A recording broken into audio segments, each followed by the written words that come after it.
Hello, I'm Bob the Bookerer and welcome to my channel. Today I'm going to be doing just a quick wrap up of what I've read this week, and if my voice sounds a little bit huskier and a bit more tired than normal, that is because I saw Lady Gaga last night and basically just yelled kind of continuously for about 2 hours.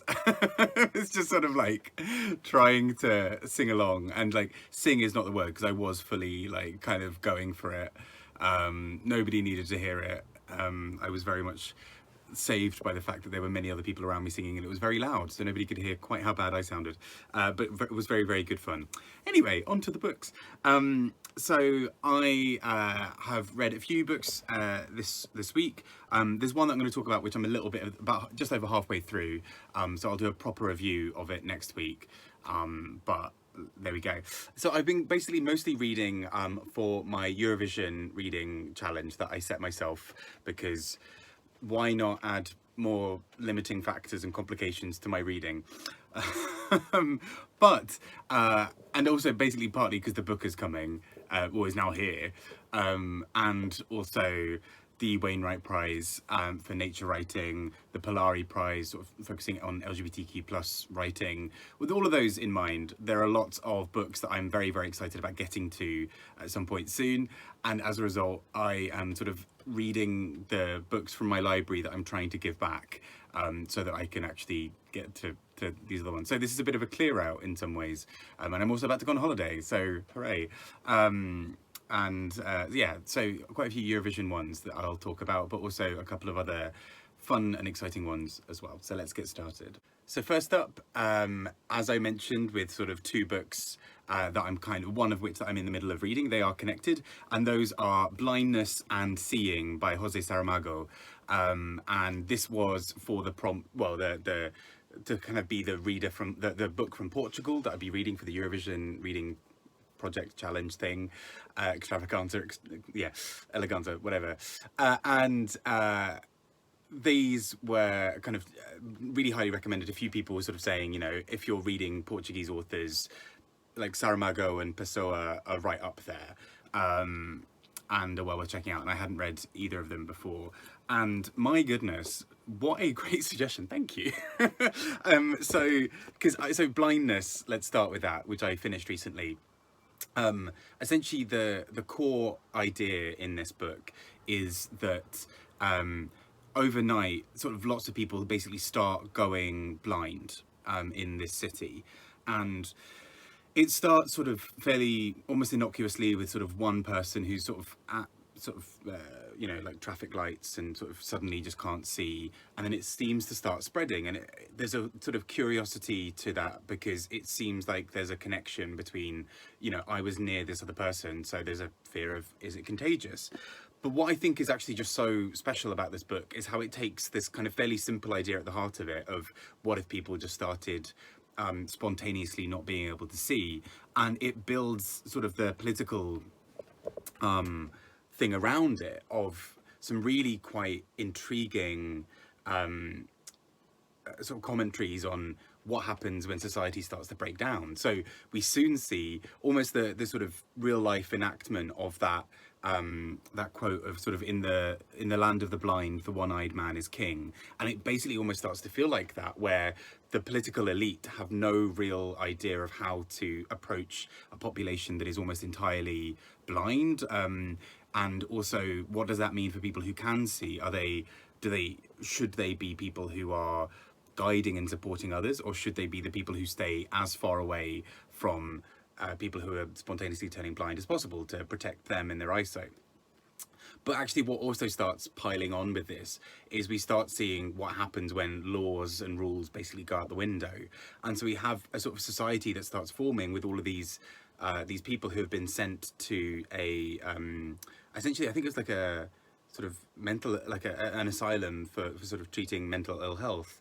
And they're all sent to this as a place where they can be housed.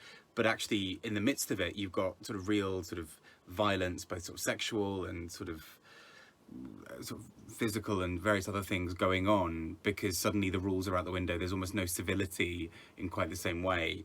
as there had been before. And I think what's so clever about this book for me is the way that Saramago is able to get inside characters' heads.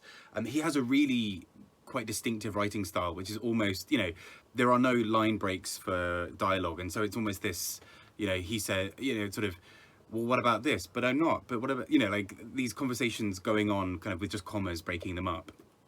And it can at times feel so intense as a writing style because of how big and sort of blocky that can feel. But actually it's incredible because it really matches the form of this book, which is there's so much that's uncertain, and actually having characters' dialogues almost overlap with each other really fits with this. So I adored this. I thought this was so clever as a book, even if it is at times a little bit tricky to read, and just really, really bloody good, basically. And curiosity got the better of me because a few people had mentioned, oh, you know, if you read, you know, Saramago is really worth reading, read Blindness and Seeing, and they are connected books. This takes place basically 4 years later. I think it's about 4 years later. And I'm still finishing this, so I haven't got to the end. And I hear that there is a sort of a quite dramatic end, but essentially similar principle. On one day, it's a very rainy day, as sort of the front cover alludes to, and nobody really votes in these elections for quite a while, and then they suddenly kind of turn out in force, but 70-something% of the ballots are blank. They do a rerun, and even more of the votes turn out to be then blank. Not even abstentions, just sort of people going and putting in absolutely blank voting slips. And what this then does is sort of challenge the legitimacy of the government, you know, or like any kind of parliament to rule, because they don't have electoral support. They don't have a sort of democratic system that's worked. And what is so interesting is how quickly the government in this book slides from sort of realizing that their power has been sort of taken away and subverted in some way to basically essentially launching a coup, a kind of, not a coup, a kind of sort of authoritarian thing over the people, because they didn't turn out and do what was expected of them. And there's such an interesting conversation in this book essentially about who gives power to whom, for what purpose, how, when can that power be rescinded. So fascinating, and I'm loving this. I can tell this is going to be another 5 stars, I think, with sort of about 80 or so pages to go, I think.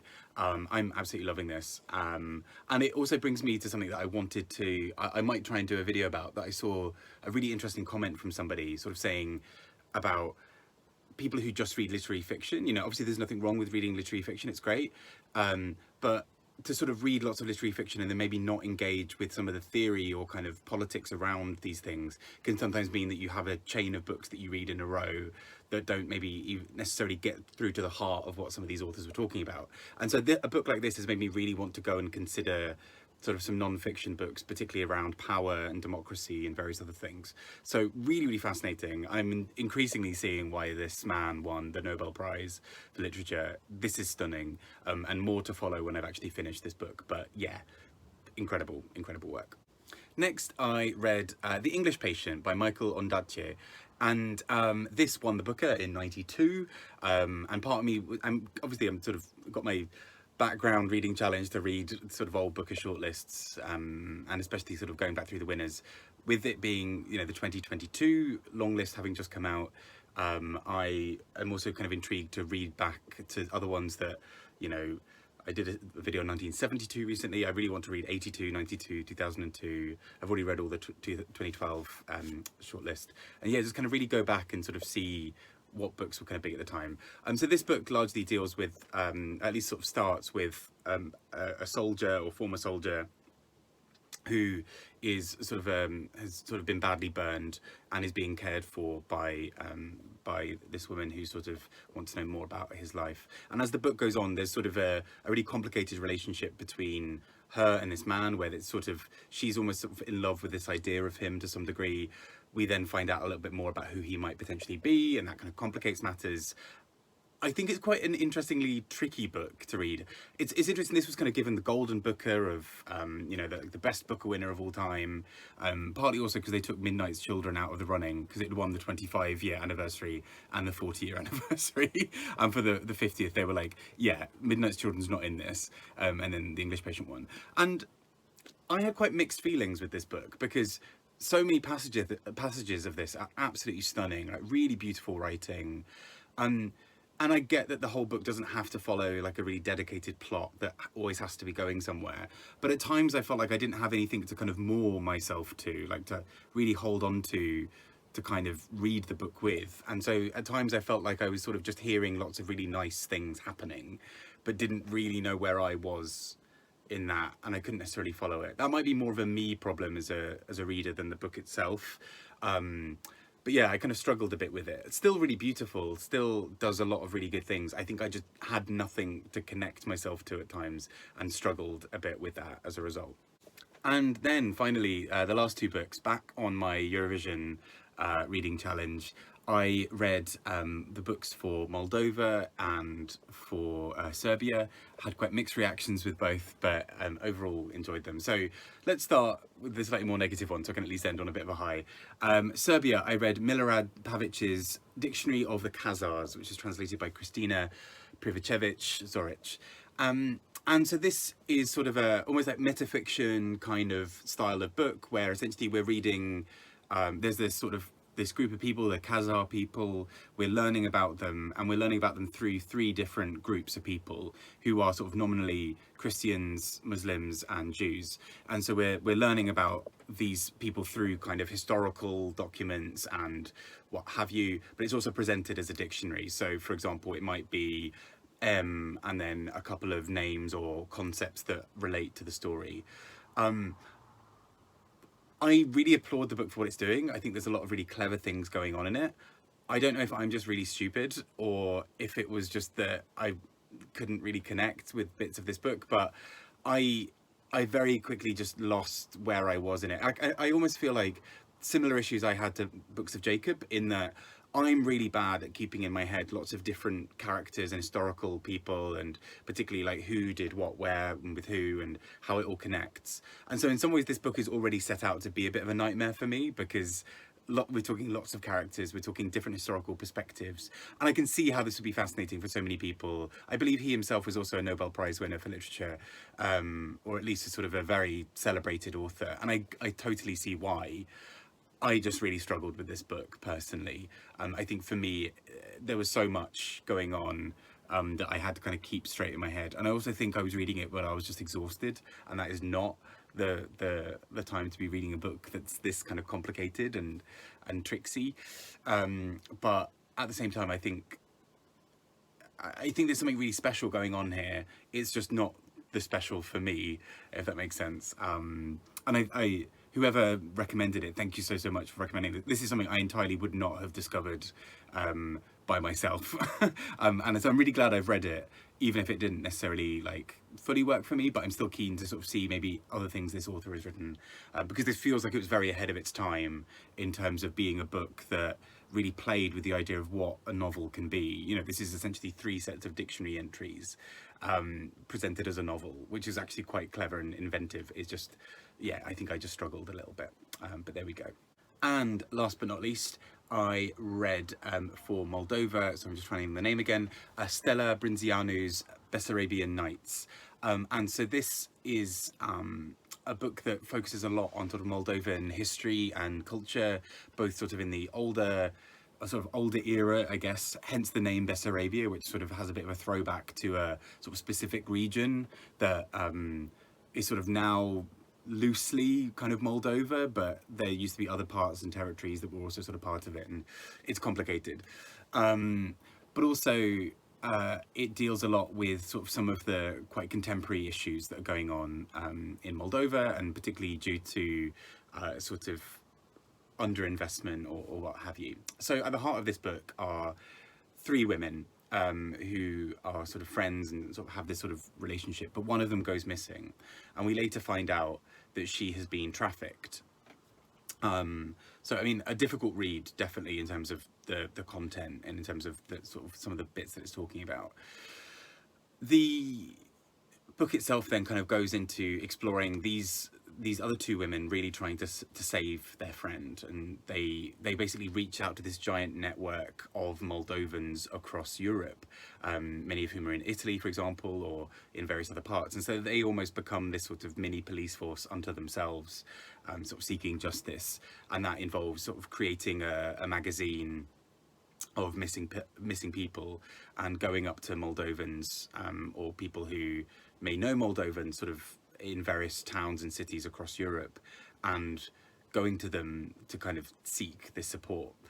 But sort of behind the surface as well, there are wider discussions about what Moldova is like currently, and it has quite an interesting sort of discussion about actually why are these people here in, for example, Venice, I think is one city mentioned. Why is there a group of Moldovans who are here who can't find work and who are sort of trying to fend for themselves in whatever way they can? What are the kind of historical and political decisions and moments and situations that have led to this moment? So this book has quite a lot of interesting things going on to do that. I will say occasionally the book kind of goes a little bit into, here is my little discussion about what Moldova's like, and now back to the story. But actually, a lot of the time that really quite works, because Moldova's a country I know next to nothing about outside of Eurovision. So actually it's really useful to have somebody sort of say, and then here's what happened in a famous war. Here is a famous person from Moldova. Here is a situation that shaped our nation. So yeah, really interesting. And just kind of quite an easy read, not in terms of the content. It's obviously, you know, some quite difficult things there, especially around the trafficking. But it reads really quickly, and I found it really interesting as a book. So thank you again, whoever recommended it. Really, really helpful. And that has been my week. So mostly reading those Eurovision themed books. So sort of ticking off 3 from Portugal. I've forgotten what countries they are now. Portugal, Moldova, and Serbia, and I've still got just a few more to read to kind of finish that list, which might take a slight pause because of, you know, the Booker Prize, and I'm about to go on holiday soon as well. But I'm really excited, and especially really excited to finish reading Jose Saramago's Seeing, which I am loving so far, and is just so clever. So anyway, if you've read any of these, or you have any other sort of suggestions based off these, please do let me know. I've been Bob. Have a wonderful week, and I'll speak to you all soon. Take care. Bye bye.